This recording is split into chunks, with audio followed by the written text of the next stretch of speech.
Estamos de volta com o programa Em Discussão, hoje recebendo o secretário Buba Germano, falando sobre a COP30, inovação, sustentabilidade e compromisso com o futuro. A ALPB participou de 3 painéis aprovados por edital nacional durante o evento que aconteceu em Belém na semana passada. Que temas, então, secretário, foram discutidos durante esse evento lá na COP30 em Belém? Todos voltados à plataforma. O primeiro era a apresentação técnica da plataforma, como uma forma de poder replicar. Num segundo momento, discutir com a Secretaria de Planejamento do Estado do Pará a possibilidade de replicar. No terceiro momento, a plataforma foi discutida diretamente na Assembleia Legislativa do Pará. Eles gostaram, o presidente Chicão, lá da ideia, e provavelmente nós vamos nos encontrar agora no Rio Grande do Sul para que ele possa dialogar com o presidente Adriano para replicar a nossa metodologia lá. E um outro que foram painéis temáticos, que foi o grande destaque, onde nós apresentamos resultados inéditos da metodologia e já mostrando a evolução do desenvolvimento sustentável no estado da Paraíba, mostrando os ODS que mais cresceram, mostrando as regiões que mais cresceram e mostrando também a vulnerabilidade de alguns temas, como segurança pública e outros mais. Então, isso são dados inéditos e que na plataforma, se você tiver acesso, você não vai chegar a esses dados, porque aí foi uma questão de interpretação. Nós interpretamos como um trabalho científico com resultados para que não haja questionamento metodológico, até porque os dados são alimentados pelos próprios municípios paraibanos. Teve palestras também lá que o senhor ministrou durante esses dias. Essas 3 palestras, nós apresentamos em 4 painéis e ainda conseguimos, junto com a Funetec também, é bom destacar, porque a Funetec usou a linguagem técnica da COP para que lá nós estivéssemos em conjunto e pela parceria que já fizemos também no prêmio. Nós tivemos um outro painel importante que foi a participação das mulheres da Quixaba, uma associação de mulheres, e essa temática de inserção da mulher no mercado de trabalho, isso é destaque internacional. Então, elas são 29 mulheres que hoje complementam a sua renda familiar através do beneficiamento de frutas, a geleia de umbu, o doce de leite, enfim, uma ideia muito importante. Como também levamos um jovem ambientalista que tinha acabado de ganhar um prêmio no IF de Picuí. Eles simularam a ONU para fazer 2 debates, a agenda global e a paz lá no Oriente Médio, né, na faixa de Gaza. Então, os jovens com 17 anos, com essa temática, isso nos deu a possibilidade de levá-los à COP para que eles tenham noção do papel da juventude na implementação da agenda para o futuro. O senhor também recebeu um convite lá de participar de um podcast durante o evento, né, falando sobre essa temática. Como foi isso? Com toda a nossa passagem no Pará. O escritório da ONU de Belém tomou conhecimento, acompanhou as nossas apresentações e nos convidou para que a gente mostrasse um podcast que eles estavam fazendo sobre os exemplos exitosos da COP30 e a Paraíba como uma coisa que surgiu a ideia do Poder Legislativo pediu que a gente fizesse um destaque da importância do papel legislativo. Então, nós não temos nenhuma dificuldade. Por quê? Porque a sociedade precisa entender que somos nós que aprovamos o orçamento dos estados, somos nós que podemos colocar projetos de lei construindo políticas públicas e também somos nós que podemos ajudar o Poder Executivo a avaliar as suas políticas, né? Então, isso tem que estar em conexão. A agenda ela não pode ser tratada individualmente, vou repetir, apenas pensando no passado, se mensurava um desenvolvimento através do PIB per capita. Um componente só, econômico. Hoje, a agenda ela é transversal. Ela envolve a questão ambiental e a questão social. Ela não anda de forma isolada. Então, essa conexão tem que ser feita entre os 17 ODS, por isso é chamada Agenda Global, e acho que a Paraíba realmente está muito bem com relação a isso. É uma pena que a política nacional é muito lenta. Acho que eu, como prefeito, na época, participei dos Objetivos do Milênio, as 8 maneiras de mudar o mundo. A minha cidade ganhou todos os prêmios possíveis e imagináveis. Então, hoje, o governo, depois de sofrer uma suspensão da agenda global a nível nacional, internacional, aliás, retomou e implementou o Comitê Nacional dos ODS, mas ainda precisa ter o reconhecimento de quem verdadeiramente está trabalhando com o resultado, que é o caso da Paraíba. Isso aí eu não abro mão, toda reunião que eu apareço e tenho oportunidade, porque, de certa forma, o nosso país também tem uma discriminação nas diferenças regionais.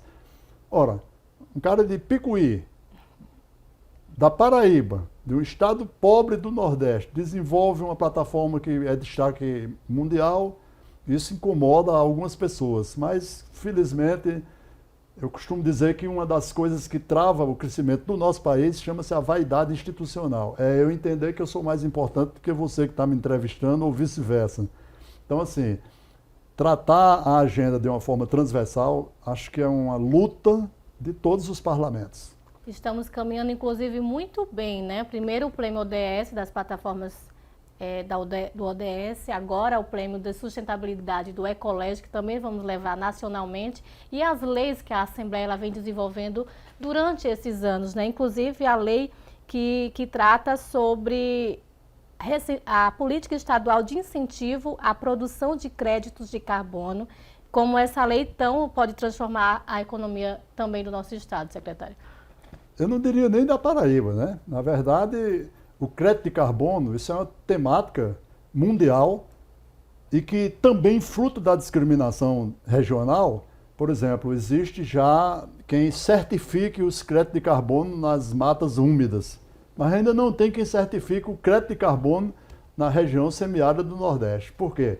Porque a caatinga, o bioma caatinga, é privilégio apenas do Brasil e, sobretudo, da região nordestina. E aqui a gente tem crédito de carbono no sentido inverso das matas úmidas, né? A nossa vegetação, naturalmente, como uma forma de sobrevivência, ela subtrai do solo e nessa migração de nutrientes, de tudo, de água, é que ele consegue armazenar o carbono para a superfície do solo para que se transforme em agricultura. Então, isso é no sentido inverso das matas úmidas. Então, crédito de carbono, isso é ciência, amiga. Precisa a gente trabalhar não só com a lei, precisa incluir isso como uma política pública de Estado e não de governo, né? Então, os governos passam, são temporários, né? E tem prazo de validade, mas o Estado permanece. Então, isso acho que o mérito da Assembleia Legislativa, porque nós temos muito ainda o que fazer, nós temos que apresentar uma proposta de permanência dessa plataforma, aprimorando até 2030, que é quando o ciclo do Brasil, mais uma vez, avalia as evoluções e a ONU reúne todos os países do mundo para ocupar os espaços que ficaram vulneráveis. Então, por exemplo, o Brasil já está trabalhando o ODS 18, que é o de etnia e discriminação racial, mas ele ainda não entra na pauta internacional, porque é um colegiado. Então, em 2030, com certeza absoluta, o mesmo pessoal da universidade que desenvolveu a plataforma nossa, dos ODS, está desenvolvendo também a plataforma do ODS 18. Então, essa articulação tem que ser feita pelo Poder Legislativo juntamente com o Executivo. Nós não estamos competindo. Aliás, a plataforma ela é abrigada na Secretaria de Ciência e Tecnologia do Governo do Estado. Se não dão importância, nós, como parlamentares, temos que dar a importância, porque somos nós que fazemos o orçamento. Agora, no final, já estamos voltando a LOA para o próximo ano. Sim. Certo? Então, política pública ela tem que ser baseada em evidências, e evidências através de dados científicos. Então, secretário, quais seriam os próximos passos da Assembleia da Paraíba para ampliar, né, esse monitoramento dos ODS aqui no nosso estado? Pronto, em primeiro lugar, eu acho que nós já evoluímos muito. A Assembleia é um exemplo, não tenha dúvida disso. Agora, nós precisamos que o Congresso Nacional tenha também essa compreensão, até porque no governo federal nós já proferimos palestra no Congresso Nacional, no Senado, na Câmara Federal e estamos indo já ocupar um espaço agora na Unale com um ambiente internacional de parlamentares de outros países que vêm para falar de boas práticas do poder legislativo. E a própria ONU, quando percebe que isso foi uma ideia que veio do parlamento, eles ficam interessados em saber, porque não é comum. Sim. O comum seria o poder executivo estar apresentando para monitorar os seus resultados. Aqui nós estamos no sentido inverso, mas oferecendo a oportunidade não só para o governo do Estado, mas para todos os gestores paraibanos que, através de evidências, possam fazer seus diagnósticos situacionais e pensem no futuro, pensem em 2030 e não apenas nos mandatos atuais. Vamos pensar de uma forma grande para que a gente possa ocupar esses espaços, porque a tarefa de melhorar a qualidade de vida de um povo não é de um governante, é da sociedade civil organizada. Todos os setores, o setor industrial é importante, o setor empresarial é importante, os poderes legislativos muito importante e os poderes executivos mais importante ainda, porque são responsáveis pela geração de políticas públicas. Então, acredito que a Assembleia, né, o Parlamento da Paraíba, deve continuar participando de fóruns internacionais durante a COP30. Não, durante a COP30 já fechamos o ciclo, né?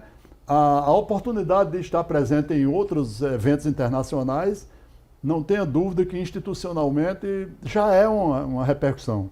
Porque o escritório da ONU não vai chamar uma assembleia para dar um depoimento num congresso internacional se não perceber que tem algo de positivo para que possa ser discutido a nível mundial.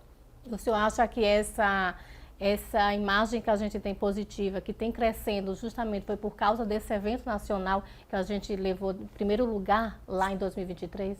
Exatamente, foi por causa da ideia. O que a ONU analisa é como surgiu a ideia da plataforma. Tem outras, eu vou citar inclusive uma, que é as cidades sustentáveis. A nossa plataforma é pública, gratuita e com dados alimentados pelos dados abertos. Porque nós vivemos num país que a informação, quem tem a informação fica empoderado. A informação é pública. A informação é criada através da formação que nós tivemos dentro das nossas universidades. Nós não podemos desconhecer a capacidade intelectual das nossas universidades aqui no Brasil e, sobretudo, na Paraíba.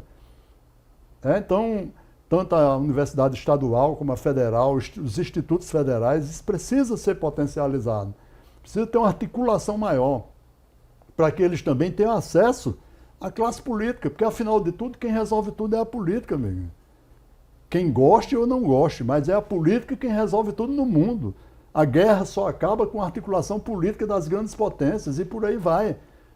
Porque se negam a discutir o Acordo de Paris lá atrás, que já falava de aquecimento global. Quantos anos nós vamos escutar agora a COP da Amazônia, certo? Então, essa sensibilidade que precisa ter das instituições e não simplesmente uma potência mundial, porque é econômica e potência mundial, os Estados Unidos se negam a debater isso. Isso não é normal, né?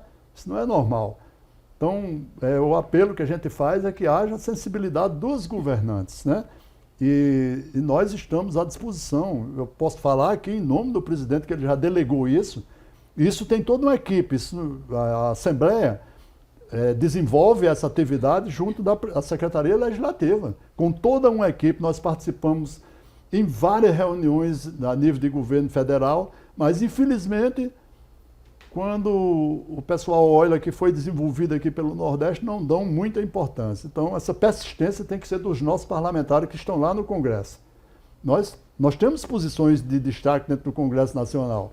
Então, isso precisa chegar ao presidente Hugo, né? Precisa chegar aos nossos senadores, para que eles lutem pela política pública. Nós temos o presidente do Tribunal de Contas da União, que controla o que? Os órgãos de controle vivem questionando o que é que se faz com esses fundos de desenvolvimento. E nós estamos dando uma oportunidade de fazer o link exatamente dos aportes de investimento, mostrando qual os ODS que estão contribuindo com o desenvolvimento do nosso Estado. Isso não é pouca coisa, minha gente. Isso nós temos que ressaltar, destacar e dar popularidade a isso. Certeza. Porque, a bem da verdade, É o segundo prêmio que a gente participa. Às vezes o prefeito vai, recebe, faz aquela mídia no momento e vai embora, retorna e não dão sequência a se criar os comitês municipais de forma paritária. Isso não é chapa branca, nós temos que estimular a sociedade, a participação da sociedade. Sabe por quê, amiga? Porque o informal não entra nos cálculos do PIB. Existe uma economia invisível no setor primário que não entra. As mulheres da Quixaba, elas produzem os doces dela, onde é que entra no PIB? A cabrinha que se vende lá em Monteiro, onde é que entra no PIB? Do agricultor que coloca nas costas e vai vender na feira livre. Isso é um PIB invisível. E então, estão produzindo, né? Sim. Então, é isso que a gente tem que massificar. Eu acho que nós evoluímos muito. Só o fato de hoje, todo parlamentar, para botar uma lei, precisa fazer o link com a agenda global, isso já é um avanço grande, né? Qual a avaliação que o senhor faz do evento que o senhor participou lá em Belém? Bastante positivo. Aliás, pouca gente ainda nem compreende porque a Assembleia estava lá presente. E eu, com muito orgulho, estava representando a nossa instituição com as instituições que ajudaram a implementar, como as universidades. Então, não era uma ação do presidente Adriano nem do ex-deputado Buba. É uma ação de política de Estado de uma Assembleia que está sintonizada com o desenvolvimento internacional. Secretário, então, que mensagem o senhor deixa para a população sobre o papel do Legislativo na proteção ambiental e no desenvolvimento sustentável? A mensagem que eu deixo para o Poder Legislativo é exatamente que tenha essa compreensão. Na hora de construir suas peças orçamentárias, que coloque isso como política pública. Não se transforma a vida da população com discurso, com narrativas. Se transforma com políticas públicas consignadas nas suas peças orçamentárias. E isso nós estamos fazendo. Eu estou falando de uma coisa que surgiu na ideia de um parlamentar que está inserido dentro da política da Assembleia Legislativa da Paraíba e que faz parte do PPA do governo do Estado. Precisa apenas acabar um pouco a vaidade institucional, porque nós não somos detentores de nada. Deus deu inteligência a todos nós para que a gente use para o bem, né? Mas eu aprendi dentro da minha casa, que meu pai era analfabeto, mas que a educação é o único componente que nivela as pessoas para que você possa galgar espaços nacionais e internacionais. Que, afinal de contas, preservar o meio ambiente é preservar vidas humanas, vegetais e animais. Então, essa é a nossa missão. A nossa natureza é preservar o nosso bioma caatinga. Muito bom, agradeço pela sua participação, secretário Buba, pela sua contribuição aí na COP30 e nós ficamos por aqui. Obrigada a você também que nos acompanha na TV Assembleia, no nosso canal 8.2 e por meio das nossas redes sociais. Um abraço e até o nosso próximo encontro.